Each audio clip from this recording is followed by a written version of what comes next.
My boyfriend refuses to pay bills anymore. He's taking all my money. No, he's taking all our money.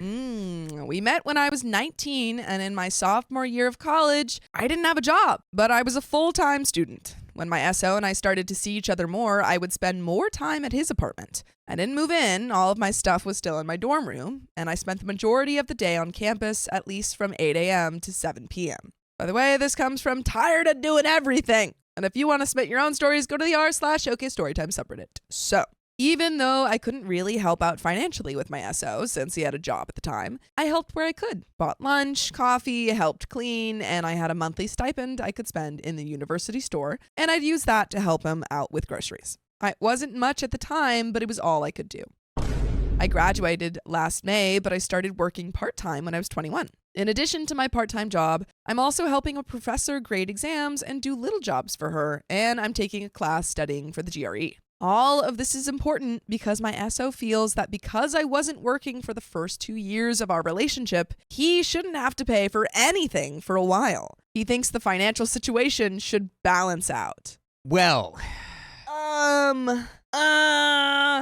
that's one way to say, I would like to mooch off of you indefinitely.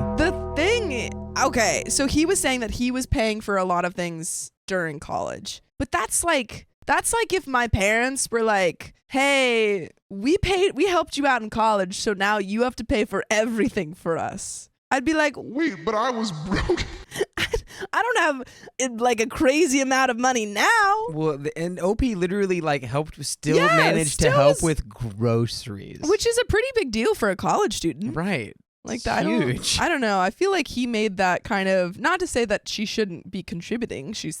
But she is right now. But I don't think he can just be like, well, I'm done working. Right. Your turn. Well, when does it become even then? Yeah. Like when does it swing back around? He hasn't had steady work. He'll be a bartender for a while, then get bored of that. Then he'll work in retail or food for a few months and go back to bartending. He seems to have a new job every 6 to 7 months. He's able to find work easily because he's so charismatic, but he'll eventually get bored and want to do something different, which I'll give him is kind of, not so common, but, fairly normal for a 21-year-old just out of college. Yeah, I believe he's 21. Well, yeah, the jobs being described aren't also high-octane thrillers. No, like no one wants to work at, most people don't want to work at retail. Yeah, no one's going to the Gap being like, this is where I'm going to stay forever. Can't wait to do this for the rest of my life. I will give him, a lot of people will, find jobs that will give them momentary, funds, but not necessarily jobs that they're going to stay with. He no longer pays me half the rent. We've been living together for a year now, but not paying rent wasn't enough to balance things out for him. He only buys groceries for us once or twice a month, which is usually milk, adult sodas, and steaks. That's not groceries. Everything a man needs. That's actually not groceries. That's just a cow. The milk of the animal, the milk of the land, and also the body of the animal. Steak. The body and blood of the cow, and also beer. This has been going on for about 4 months now, or about $2,000 in rent. Girl, why are you letting that slide? He's just saying, yeah, I'm not going to pay anymore. No, that's crazy. Yeah. I can barely afford this. It's why I took a second job helping an old professor out. She's paying me very well, and it helped me make ends meet. Not only is he not paying for anything, all the cleaning, cooking, apartment maintenance, driving, planning, date nights, etc. all fall on me. You're a parent. You're parenting him. This is a baby boy. He's drinking his milk.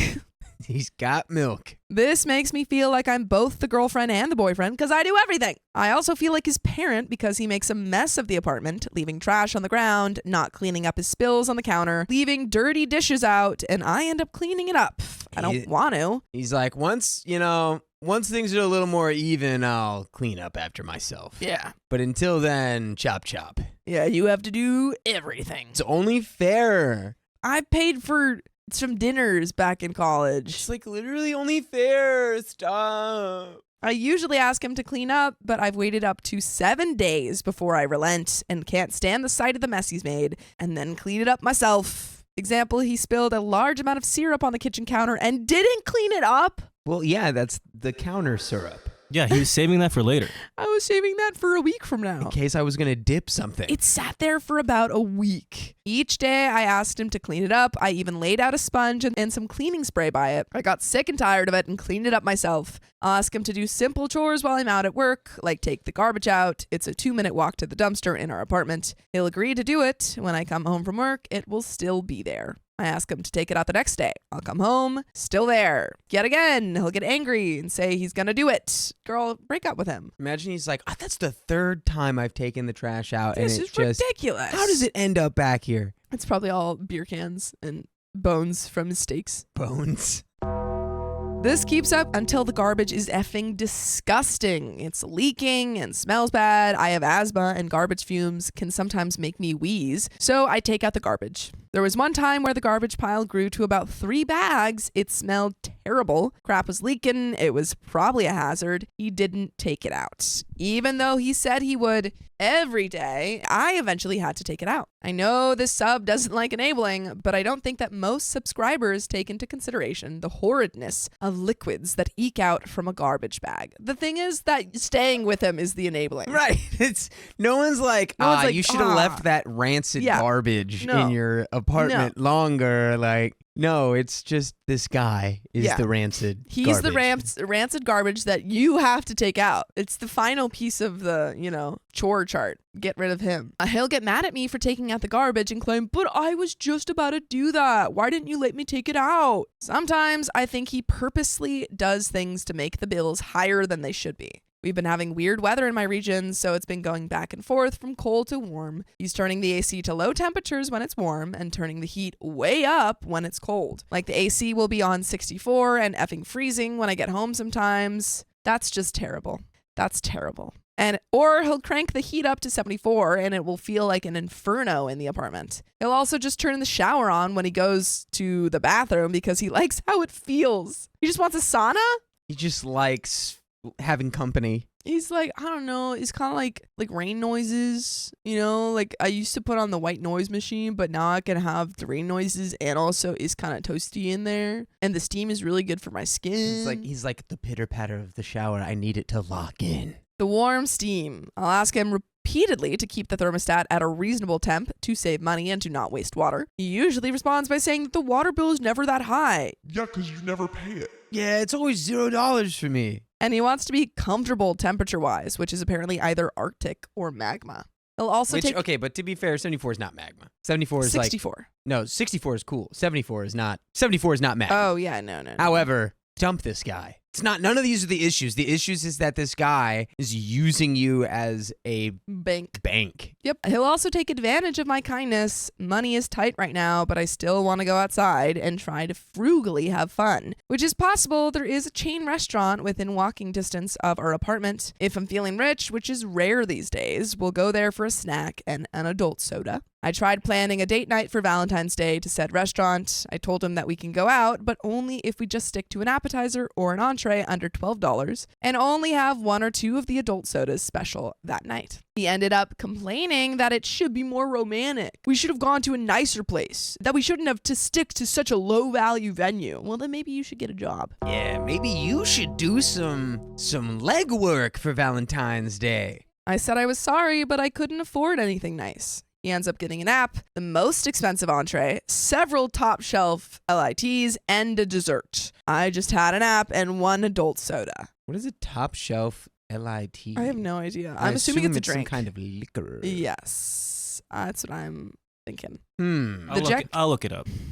The check came and it was more than I could afford. I asked him to help out. He gave me about $20 and told me I had to get the rest. What? Break up with him. Who is this guy? Break up with him. Why are we with this man? How do we not know? You found him when you were $19. I mean, $19. You found him when you were 19. You only had $19 when you found this man, yeah. And he's taken every last every one last of them. penny.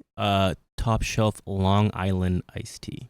Oh, man is Who getting gets crunk. a top shelf Long Island iced tea? Also, you psycho. From what I know about a Long Island iced tea, those are pretty powerful things. It's a hangover machine. Yeah, so why would you get that on Valentine's Day? The point is why is it several? You use all of the garbage stuff. You put a bunch of garbage in a cup. It's a Long Island iced tea. Yeah. You don't put all of the nice stuff in the cup to make a Long Island iced tea. He got I guarantee you he called it a lit too. He's like, snap, snap, I want a lit. I'll take another lit, please. I'll take a lit, please. But that's crazy. Give me your that's a finest crazy lit. amount of adult beverages to get when you're trying to have a nice evening out with your partner. Yeah, I don't think this guy cares about having a nice anything No. with you, OP.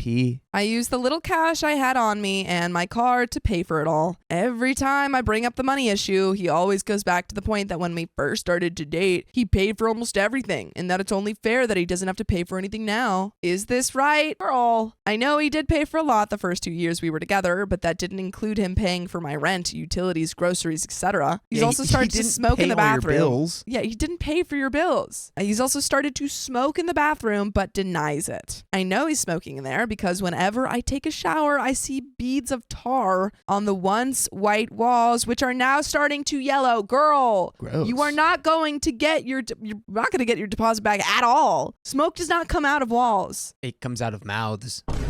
Well, not really. It stays in there, ruins your teeth and your lungs. This is true.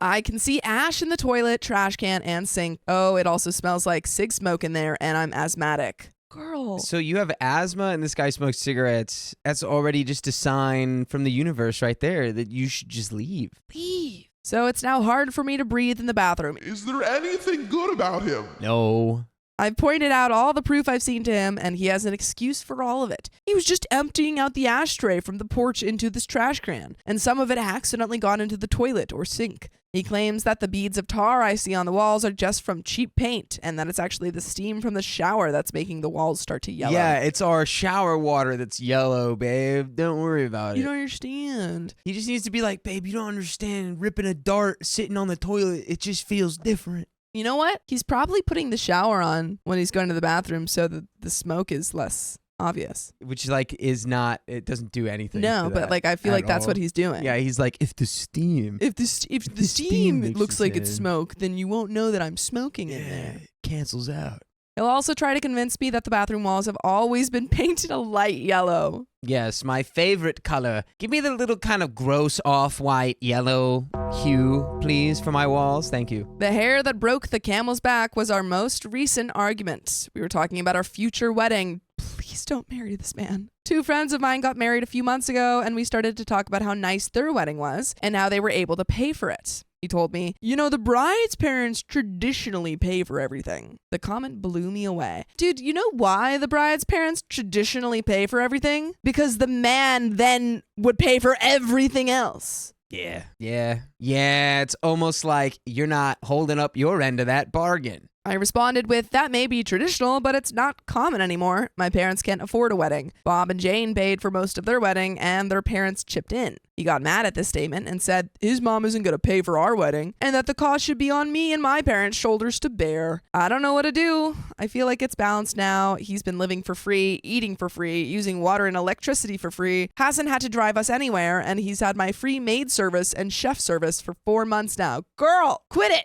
Yeah, Quit it. so you go, so this arrangement is concluded. We're going to have, I guess a 50-50 would be fair, but at this point, it's just, the fair thing is to leave him because he's not going to, this comes from a place of disrespect. Oh, big time, big time. So that's going to affect all aspects of your relationship, not just the financials. Forever. If this is how he's acting now, this is not, maybe he'll get a job, but he already knows that you're going to pay for him for, without kind of, if he just doesn't do stuff long enough, then you'll do it for him. Everything was great before he decided to do this. We rarely fought until he felt the need to not pay for anything. And I know he has a job because I've visited him multiple times while he's working. He'll invite a coworker of his over to our place on occasion as well. And there is an edit. I hope to goodness gracious that OP got tons and tons of comments saying, girl, leave. Yeah, I gotta assume that most comments were just that. Yeah,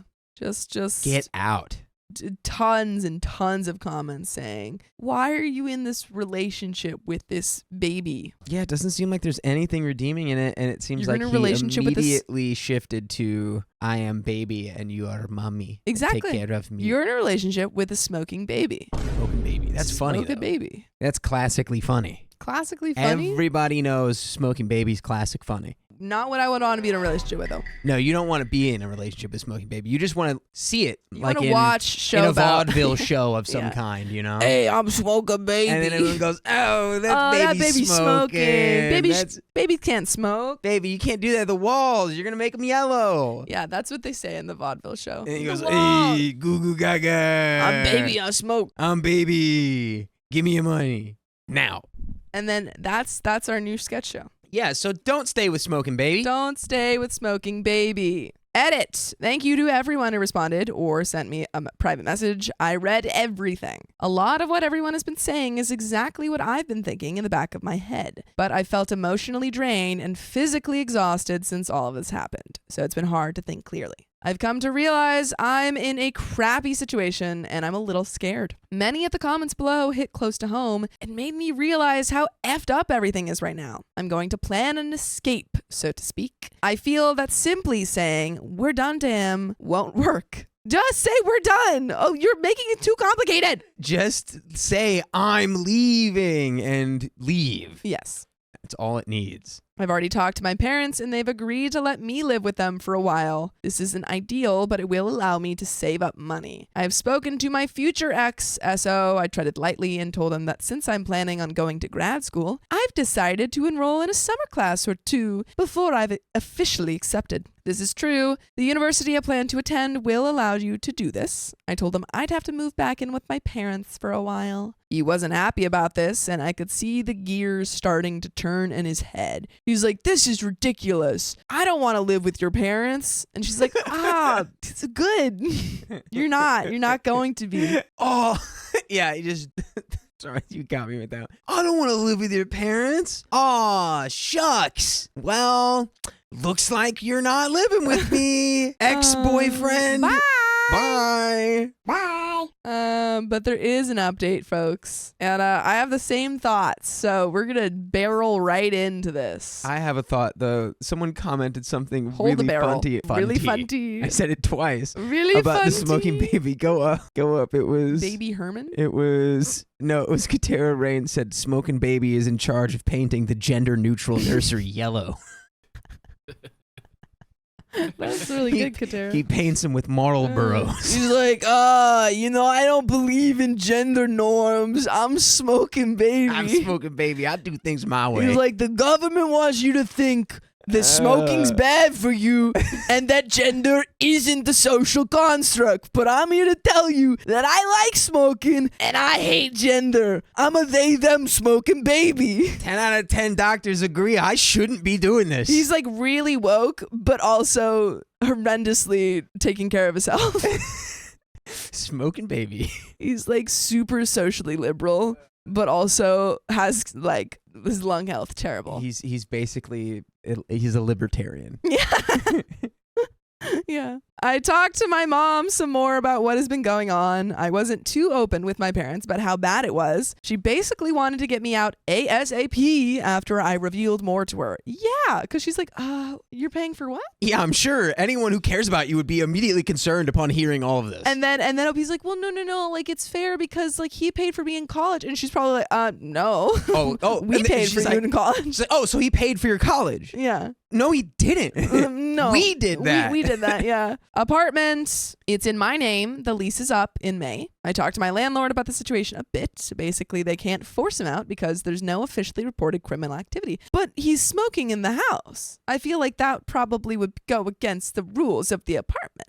Yeah, I don't know. Maybe it's smoking baby's apartment. He has 30 days to leave. Oh, okay. So they can evict him, but he has 30 days. So they just can't like kick him out right now. Yeah, which is good. That's a good thing. It would also be more expensive for me to break the lease than to pay out for the next 2 months, which really sucks. March's rent has already been paid, leaving April and May left. The penalty charge is 3 months' rent, and they can't do anything else. However, I did choose an option to put my apartment on market, which basically means they can start showing my apartment after Dipcrap's 30 days are up, so he'll have no choice but to leave after that. If they happen to find someone to take the apartment before May 1st, I don't have to pay that month's rent. They did copy all the documents and everything I signed and a note for him about getting out in 30 days. I left that in the apartment for him. Since his name wasn't on anything, he didn't need to sign anything or be present. I hope that you can get any of your deposit back, girl. Thoughts and prayers for your deposit. Jobs. First job, I talked to my manager. She was very understanding and was able to start a transfer to a different store near where my parents live. My parents live an hour away from the apartment, by the way. I still have to show up to work in my old town a few more times until the transfer is, chance it may not be accepted. But my manager and I were able to work out a light schedule, and there will be at least 3 other people in the store with me during the times I'm scheduled. Second job, I called my old professor who was also super understanding. We had an under-the-table cash-only agreement, so it was easy to end that working relationship. It sucked, but she understood. A lot of people mentioned that this was a harmful relationship. I did a lot of research on signs you're in a harmful relationship, and he checked off a lot of boxes. There was a lot of other red flags. I didn't even mention it in my last post about how horrible he is. This was a huge eye-opener for me, and I realized the level of danger I was in by being near him. Thank God. Yay! Let's go. That sucks, but I'm glad you're realizing it. That's the first step. Eyes open. Unfortunately, the revelation I've had has also caused me to feel incredibly depressed. No. That's not cool. Dang it. Even more so than I felt before. I'm trying not to blame myself for how horrible things have gotten, but it's really hard. I mean, it's not your fault. You were being gaslit and, manipulated. Yeah, you're just dating this guy. And you're young. You're 21. That's like prime manipulation time. I can't help but think that I shouldn't have gotten this far in the relationship and that I permanently damaged myself. No. But that's a discussion for another sub, sigh. As I mentioned earlier, my mom wanted me to get the F out of my apartment ASAP. I had to convince her not to drive down and take me away in that moment. Dipcrap worked last night and would be out of the apartment after 5 p.m. Dipcrap. Dipcrap.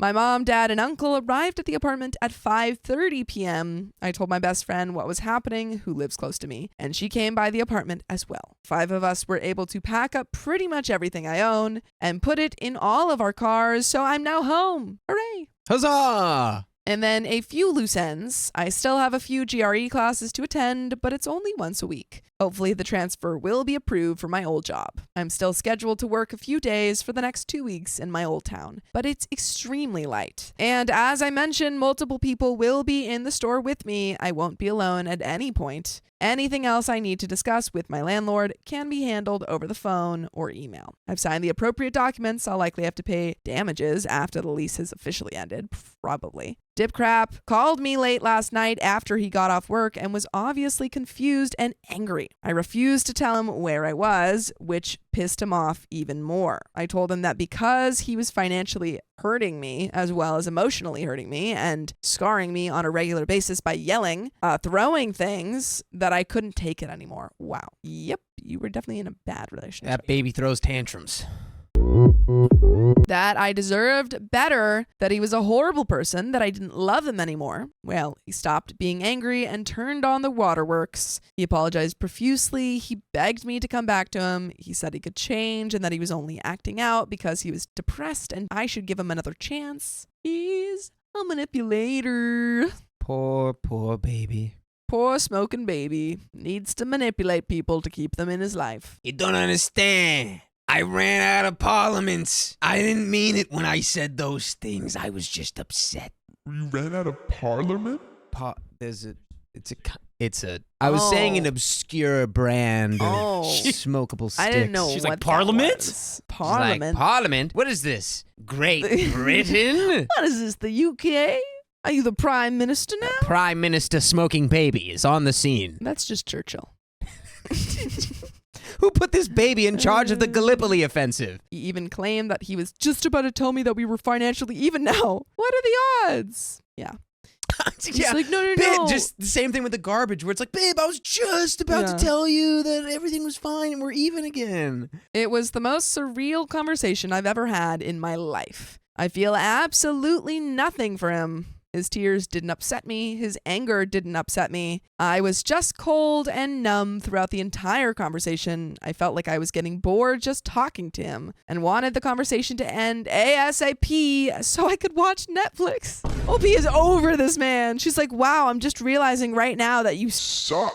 Thank you. You're like, what a sweet moment to be like, wow, literally anything I could possibly choose to do would be better than spending time with you. It is kind of a releasing feeling, or I don't know, a comforting, maybe, I don't know. I think maybe a release when you realize that this person that you've been giving a lot of your emotional time and effort, or just like your brain space to, like you find something out about them and then you're like, oh, wow, I don't care about you at all. Like it is a nice moment. I literally started to glaze over other things he was saying. He was going back and forth from being sad to angry. And I was just on the phone like, yeah, sure, no.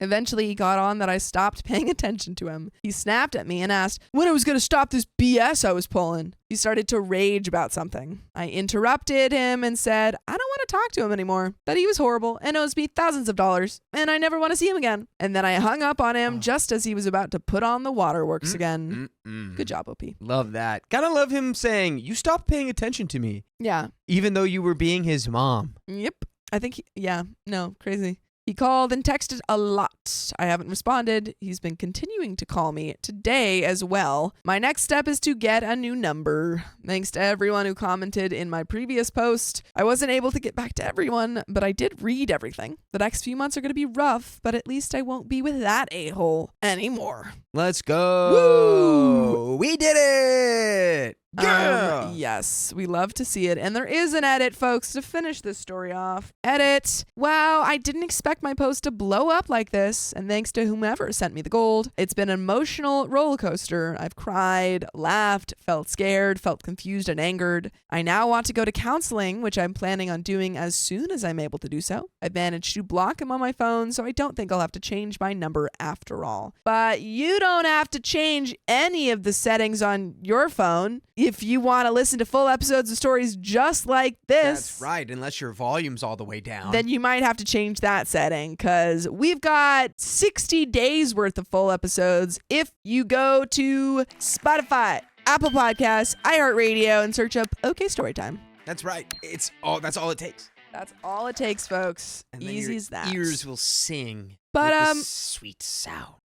We're of reaching the end of this story, but do you have any final thoughts? Yeah, good job, I guess. Yeah, good job, OP. Using your, the people around you to kind of gauge that, oh, this guy is terrible for me. Bad guy. Sometimes when we're young and we're in love with a piece of crap person, we can't tell that that's the situation. Sometimes we think that we're a little dung beetle, and we're like, oh, this piece of crap is going to be my life. But it's just a piece of crap, you're a human person. This piece of crap's gonna sustain my family for generations. Yeah, and can't do that if you're a human. Yeah. You can only do that if you're a dung beetle. It's true. The humble dung beetle. The humble dung beetle.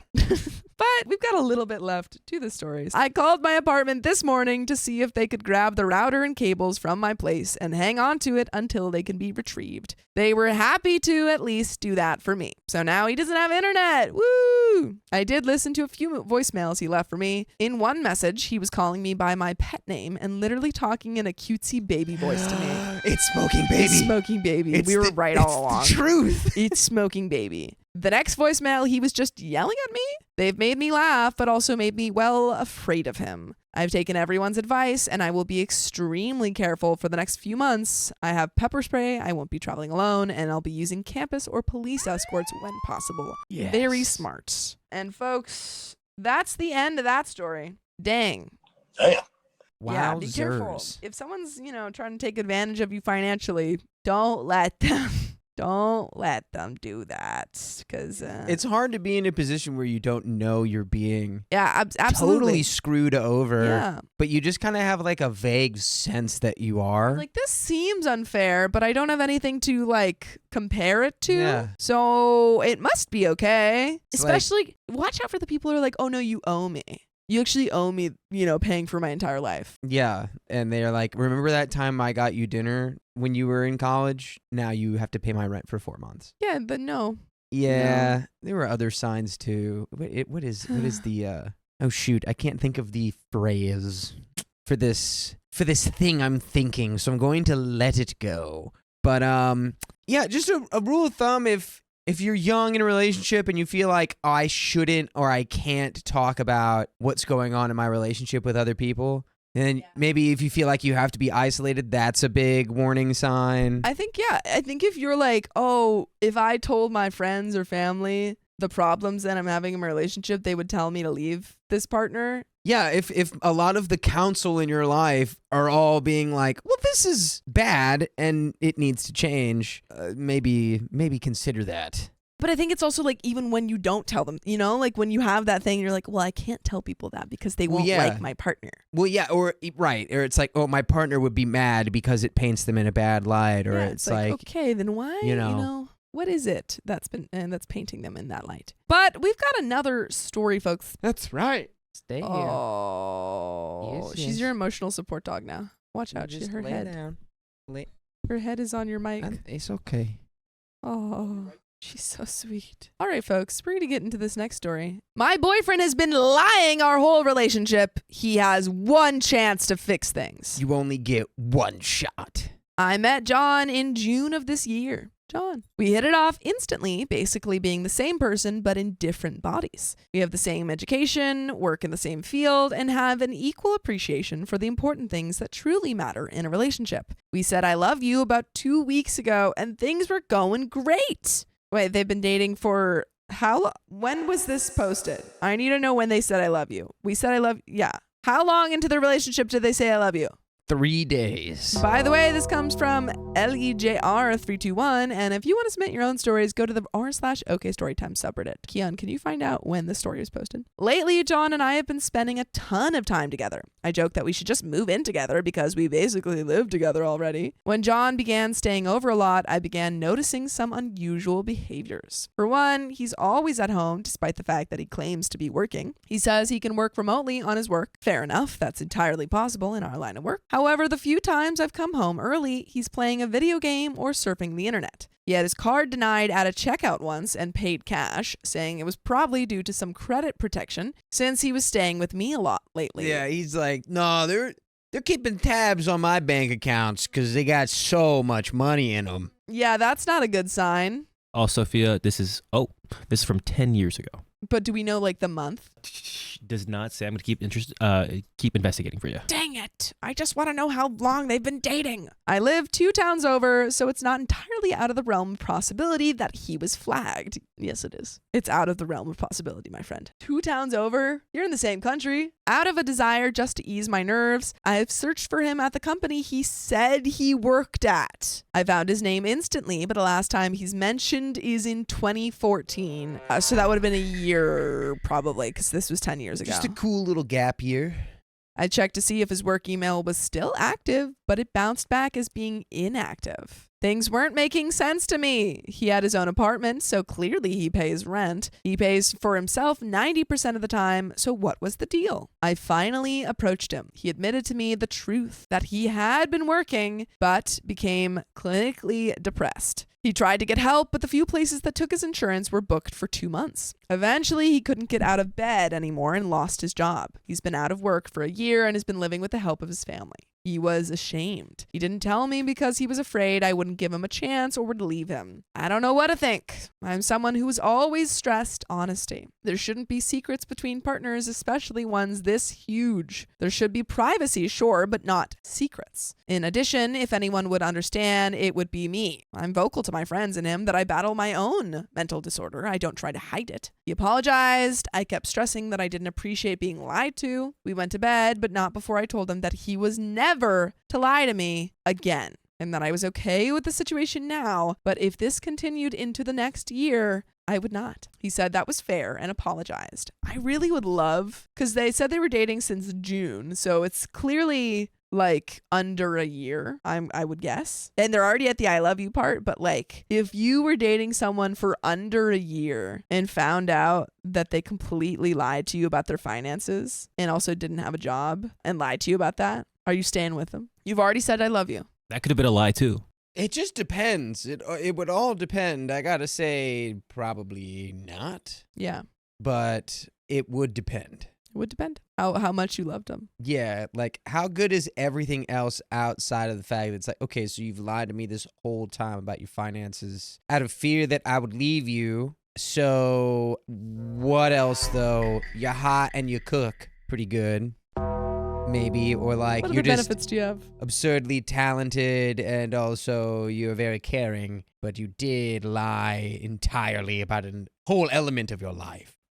He said that was fair and apologized, though I did feel like the apology didn't measure up to what it should have been, like a child forced to say sorry rather than someone who really regretted it. The next day, we worked on applications, and he did make his best effort. When we were through, we went to run errands. I had just rented a new place, so I needed to pay a deposit for a service. I explained that my credit is pretty much non-existent because I don't have a credit card yet, since I just got out of grad school. You should get a credit card. Why don't you have a Get credit your card? parents' credit card.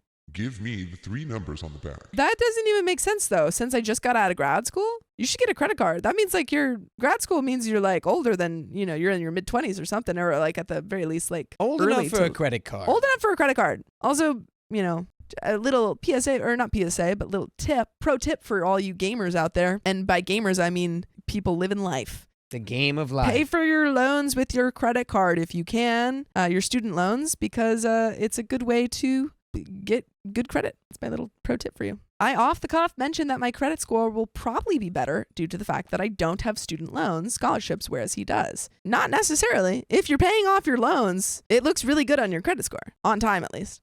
He agreed, but did it in the same tone of voice that made me suspicious before. I asked him if he had credit debt. He said, a little bit. A little A bit. little bit. Like, How much? How much are we saying? man, that How could much be you talking? anywhere from like 5,000 to 100 grand.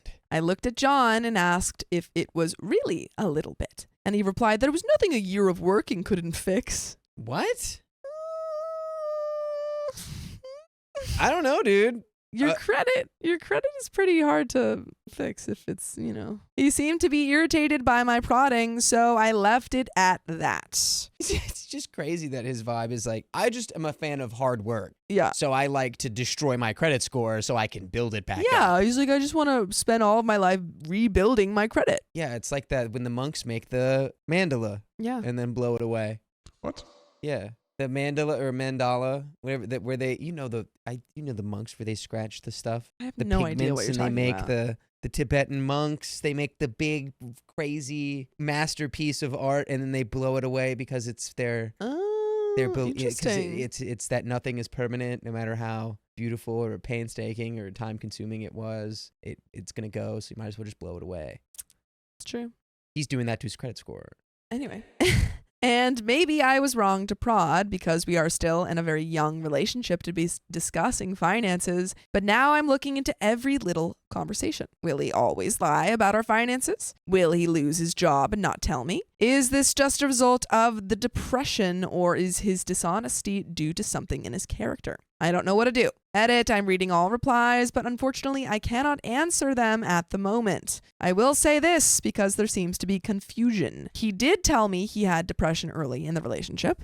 I didn't quite grasp the severity at the time, as he seemed to be a fully functioning person by the time I met him. He wasn't sure what to bring up the conversation, and he had hoped that he would have a new job before it became a problem. As far as moving in together, no, we are not doing that. Don't do that. Definitely not Don't a do good that. idea to do that. Yeah, neither of us feels comfortable, and I especially won't be comfortable with that until he had a job and I knew more about his finances. Update. There is an update, folks. Any thoughts? Yeah, you cannot move in with someone if you don't If they keep lying to you know about their what finances. income is, or that Well, he doesn't have an income. right, that they don't have a job. Yeah, like, yes, he is being subsidized by his family, but doesn't have a job, lied about that, has a seemingly a large amount of credit card debt. And I feel like it would be different if he didn't lie about it. I think He's it just would like, absolutely if he's be just different. like, I'm just being bankrolled, Yeah.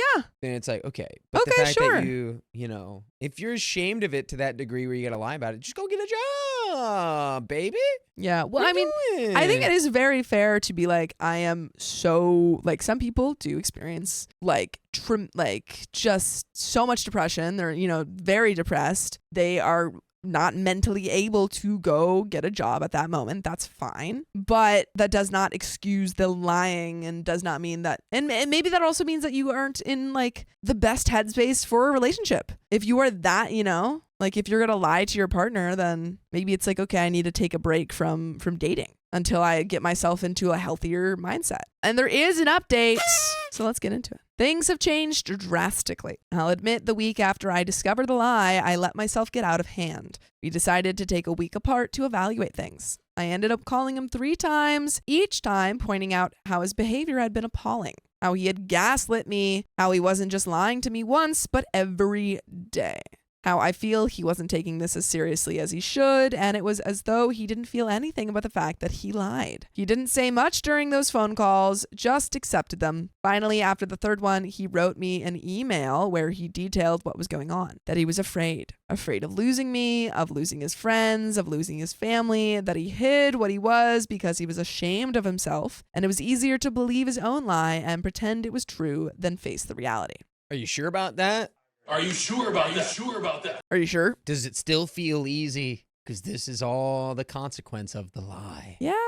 The lie's not gonna, you know, go away. And all of the little kind of branches that come out from this lie are just gonna make things harder and harder. He confessed a lot to me, including how much he loved me and didn't want to lose me, and he was willing to make amends. He admitted he didn't know why I was with him, implying that I could do so much better. And now he's guilting you. That is a tactic that people use. I mean, like, you hear it. I think the most easiest example that you could use is like when a mom is like, oh, like, just get a new mom. Oh, like, I'm such a terrible mom. Like, I'm you the should just, worst yeah, I'm the worst mom in the mother. world. You should just get another mother. And it's like, it's a guilting tactic so that you go back and you say, no, you're a good boyfriend. Like, you're not the worst boyfriend in the world. Right. I love you. Like, that's what he wants you to do. So you should just tell him that he is. the Yeah. And you're worst. like, yeah.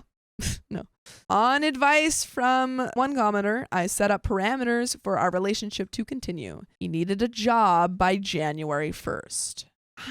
You're still putting the timeline together right now? I'm wondering if this update came after the 2nd June, or if this whole relationship has been 6 months. I would bet that. You think it's been 6? I'm betting on that. Which, you know, that's a normal time. You know, like, they probably said, I love you, like, maybe 4 or 5 months in.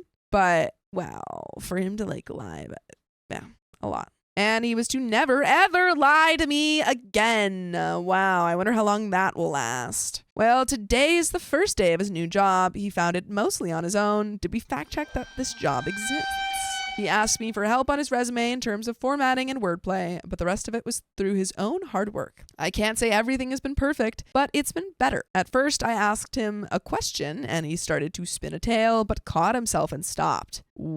Whoa. I mean, like, good, but like the fact that his default is to lie. He's like, hey. He's like, oh, sorry, I was about to lie to you. That's my bad. He just stops talking. He goes, I got to be real. Everything I just said He's like, was that a was lie. that was all But- a lie. But My bad. that's the truth. That's the truth. You're welcome. Thus, canceling out the Yeah. lie. He's like, it's just a habit. I've been lying to you the whole relationship, so I just have to break that habit. Sorry. As far as therapy, it will be 90 days until his insurance punts in, and then he is going to go in. At first, he was resistant to the idea. He didn't see how it would help. But after I explained how much his depression has hurt me and how I would not go through this again, he agreed. He hasn't specified his debt, but he said it was just a few months until he paid off his credit card debt, leading me to believe it's somewhere around $3K. His student loans would take longer, but this is to be expected. We talked about moving in, but we both agreed it was too soon and to reevaluate sometime in the spring. He wanted to get his finances in order, so his credit score is better, and I want to see about breaking my lease. My place is very small, and his place has roommates. Meanwhile, he started jogging and contributed around the apartment to make things easier on me. A few weeks ago, I got into a car accident, and he was there for me. He took care of me while I recovered, showing a great deal of concern and holding me when my anxiety started peaking.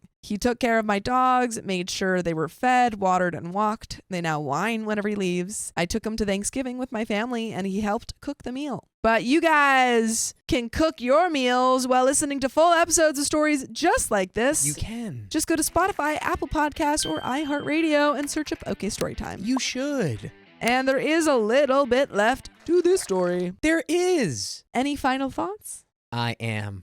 Wow. That's cool. That was just, I was just trying to stick to the theme. Yeah, no, I appreciate it. Huge red flag that after you said, don't lie to me, he goes, well, okay, well, I basically just lied to you, He's like, but I'm I so sorry. stopped. But I stopped. He's like, I was about to lie. I was halfway through the lie. Let's walk it back. All of that before, not true. Starting from now, true. Like, I can't tell if that's more like half progress or half immediate regression. Yeah, I don't Like, know. I can't tell which one it is. It'd be a bigger red flag for me if I knew that his default was lying. That's also the thing. Yeah. Oh, you want to get down, baby? I'll get her back after this one. get down there, baby? In 1 minute, little up, baby? baby. Hi, Mimi. Little baby. He's over there. Yeah. See, Nikki Bordeaux says, guys, I'm finally moving in with my boyfriend after 2.5 years. He bought me a wardrobe for my birthday for when I move in. I have a couple days to pack and I have so much stuff. See, that's exciting. That sounds like a healthy relationship. You've taken the time to see if you guys work together. And now we're, moving in. That's pretty cool. Here, it seems like we've got about 6 months. He lied the whole relationship and he's still lying. Yeah, 6 months and he can't buy a wardrobe. He can't buy a wardrobe. Income. He's got $3,000 in debt plus all of his student loans. And if he also went to grad school, he's got a lot of student loans. Wait a minute. How does she not have student loans? She went to grad school and she doesn't have any student loans? She's got bootstraps. She's got, that or she got pulled money. herself up by. Sure, she's got money.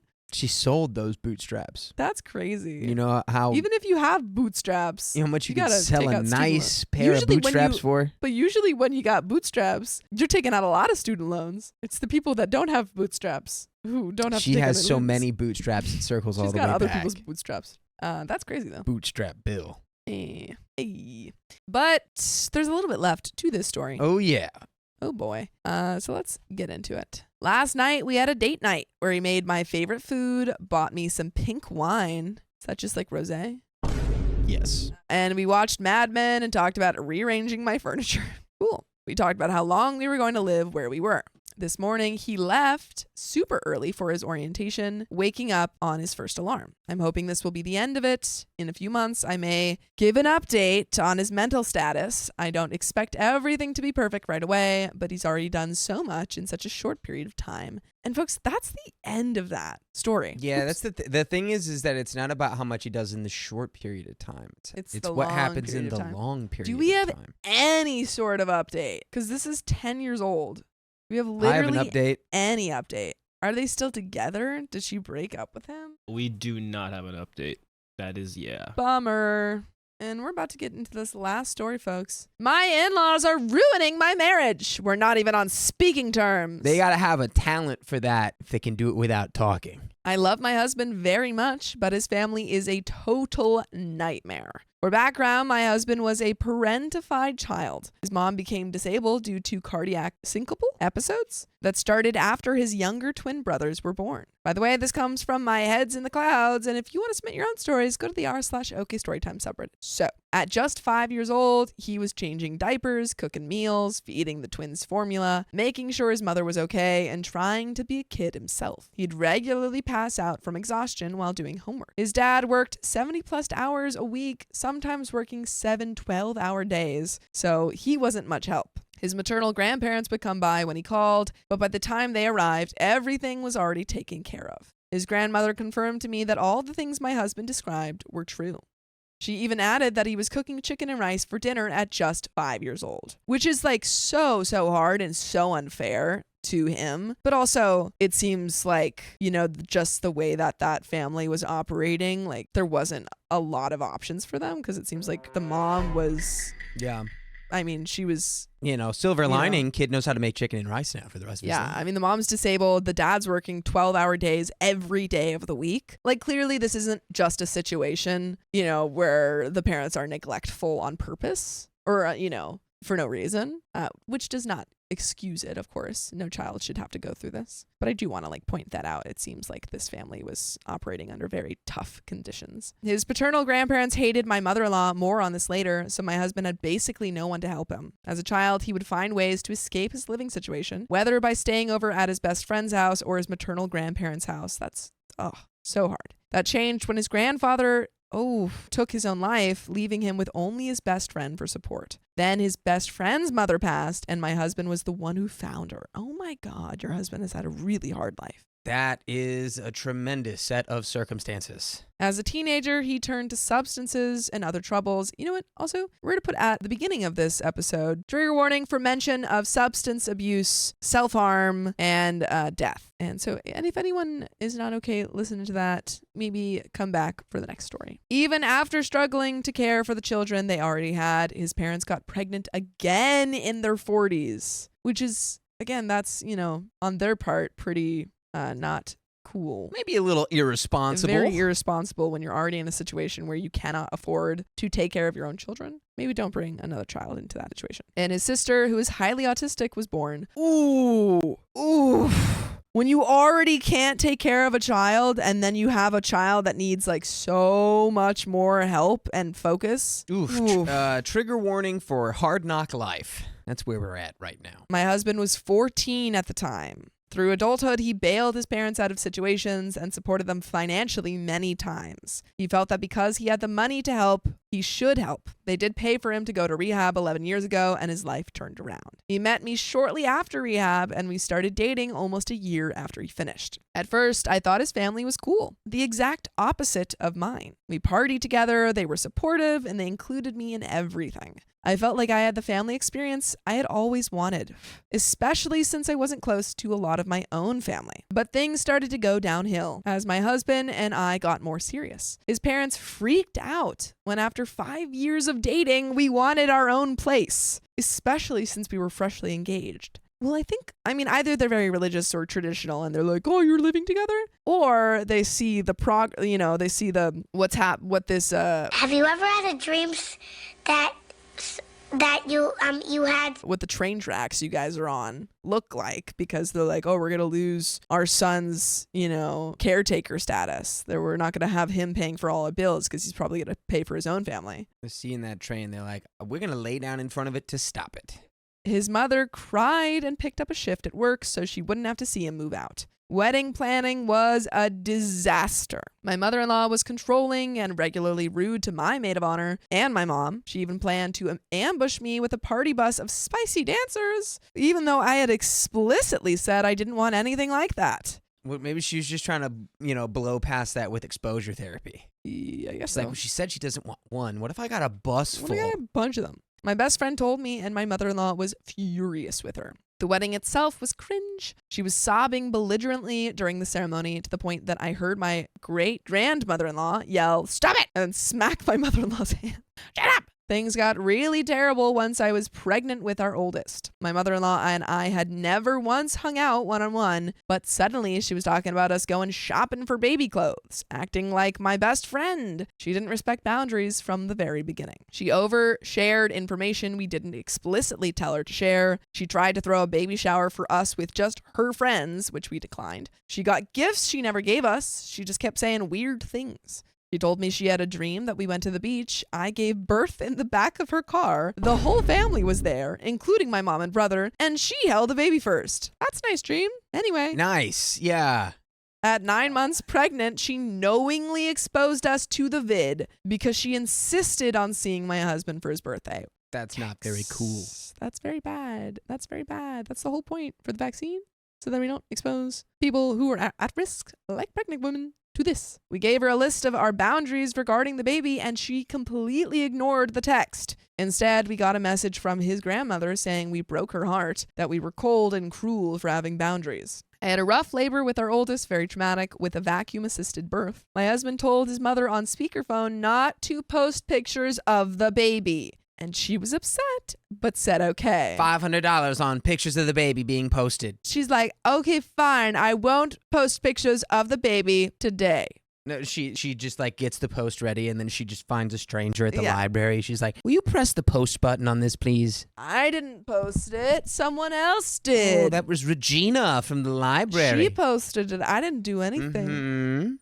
She posted pictures several times anyway and had to be begged to delete them. She even went on Facebook to tell everyone how she wished she could share pictures, but we wouldn't let her yet, and how it was breaking her heart that her granddaughter was already a week old and she had only FaceTimed twice. When they visited, it was a nightmare. No boundaries were respected. It got to the point where all the visits were unpleasant, so we stopped them altogether. Even when we FaceTimed, she screenshotted pictures and kept posting them. Stop FaceTiming her. Call. Regular call. Yeah. My husband told her that if she could respect our wishes, we could do another visit. She declined because things weren't how she wanted them to be, so we went no contact. She started bashing me on Facebook, saying I was a bad mom, that I was a witch, that the vid paranoia and the fear of digital kidnapping had ruined her relationship with her granddaughter. She claimed I had poisoned her son against her and even threatened to go to court to force us to let her see the baby. No contact was broken almost a year later when my husband's paternal grandfather passed away. His paternal family hates my in-laws. My mother-in-law got into it with my husband's parents, causing issues with the rest of the family, so they don't speak to my husband's family at all. At the funeral, things were okay at first. The rest of the family welcomed us. My mother-in-law wouldn't look at me, but hugged my husband. My sister-in-law, who's only 16, hugged me a few times and said she missed me. I told her I missed her too. She hadn't directly done anything wrong. One of the twins hugged my husband while the other ignored him. We both told my father-in-law we were sorry for his loss, and my husband hugged him. I was 6 months pregnant at the time. Things took a nosedive when my mother-in-law and grandmother-in-law asked when I was due. I told them I wasn't going to discuss that with them. My husband went to hug his mom goodbye, and she shoved him. After the funeral, he got a few nasty texts from them. He responded to his mom once, but otherwise hasn't spoken to them. His grandmother even called his work, asking if the baby was born yet. And I hope your work said, ma'am, no, we can't tell you that. Say, ma'am, your baby crazy. My husband mostly doesn't talk to them because of me. I told him I found it insulting that he could even want a relationship with them. But again, this man has been parentified his whole life, obviously has a very complicated relationship with his family. Yeah, don't take this personally. Has literally nothing to do with you. Yeah. This is clearly about him and his parents. But the other day, he told me he resents me because I don't want him to have a relationship with them. He said he won't talk to them for me, but he misses them every day. Man needs therapy. Man needs to go to therapy to realize that these people are taking advantage of him. He said that they're missing their granddaughters growing up. His mom kept sending gifts to our old home and wouldn't stop, which was a big part of why we moved. His grandmother even said, I'm only a good cat mom, not a good human mom. I feel like my in-laws are ruining my marriage without us even speaking to them. They haven't seen our oldest, who is now almost 2.5, since she was 7 months old. They haven't met our 3-month-old. They don't even know her name or birthday. By the way, you should know that you can listen to full episodes of stories just like this. Just go to Spotify, Apple Podcasts, or iHeartRadio and search up OK Storytime. But there is a little bit left to the story. Any final thoughts? I feel confused. He feels confused, folks. Why? Because would it be more or less strife and annoyance to just let them see their grandkids versus just like trying to play goalie and prevent them from seeing their grandkids forever? I think it's like, only what's the easier path for you? The thing is, I think it's causing so much strife because they're only going halfway with it. You know, either you need to keep them in your life and then your husband's happy, but then you have more problems because they're causing issues, or you know, go much more limited contact with them or no contact with them, but make sure that your husband is on your side, because right now your husband is in the middle and he doesn't like you know? Like he's like, I want to see my family, blah, blah, blah, blah, blah. And that's causing problems in your relationship. So you have to you can't like stay in the middle. I think you have to talk about it and figure out a compromise that works for both of you. Yeah, I just also don't like the vibe that it's like this is the in-laws are the ones doing this, because it's really more that like OP was like, you can't be talking to them, you can't be doing this because I'm insulted that you'd even want to, which is like that's not crazy. Like that makes sense, but also like it's really not a you problem. You feel like it's a you problem because you are like married to your husband, but really this would be happening to anyone regardless of it being you or like another woman or anyone. It's like, so I think it's coming from the wrong place. I think Soap J says the husband can visit them without the children, just him. Yeah. If he wants to have a relationship with them, that's his decision to make. Right. But I think also as a parent, your decision can be like, I don't want them to see the kids. Yeah. Well, the decisions should come from like, this is what's best for the kids, for us, or like for the family, instead of like, this is what makes me feel the best. I agree. There is a little bit more. I can't have them in my life or my children's lives. They ruined my husband's childhood, yet he still feels loyalty to them because they were there for him when no one else was. Well, I mean, they were your parents. They should have been there for you. And because they paid for him to go to rehab, which they kind of caused that. So, yeah. I have constant nightmares of them coming back into our lives, and it hurts me that my husband would welcome them back after everything. And there are some comments. Comment 1, did your husband keep going to therapy after rehab? Might be a good idea to look into. Opie says, no, he told me he doesn't want medication or therapy to deal with this. Man needs therapy. He doesn't want side effects from medication and feels the therapist will just tell him stuff he already knows. Clearly not. Clearly he doesn't know. I think for him, he needs to accept his childhood is toxic and be able to work through it without blaming me for not talking to his parents. Comment 2, your in-laws suck, but you really don't get to be insulted that he wants a relationship with them. That's his family, so it's his choice. Yeah, which is what you were saying. His relationship with them can be wholly separate from his relationship with you. It feels to him like you're the reason he's not seeing his parents. Resentment will build. Is he in therapy at all? If not, he should be. We already know he's not. He needs to work through his childhood trauma to help him realize you aren't the problem, they are. But until he can work through that, he's going to be confused, knowing he shouldn't see his parents but not being able to remember why.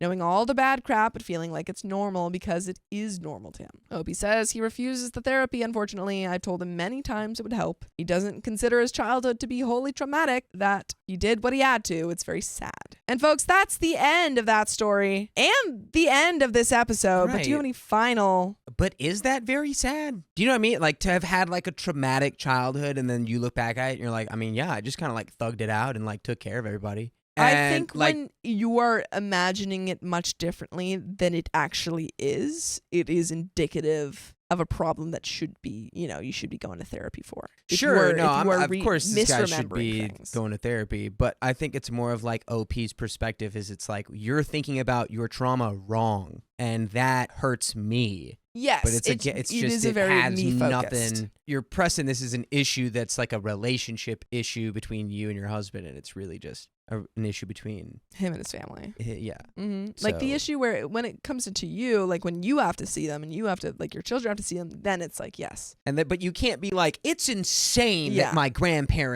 my child's grandparents want to know her. It's like, of course they do. They're the grandparents. Yeah. But folks, that's the end of that story and the end of this episode. So if you love us, make sure to subscribe. We love you. And see you tomorrow.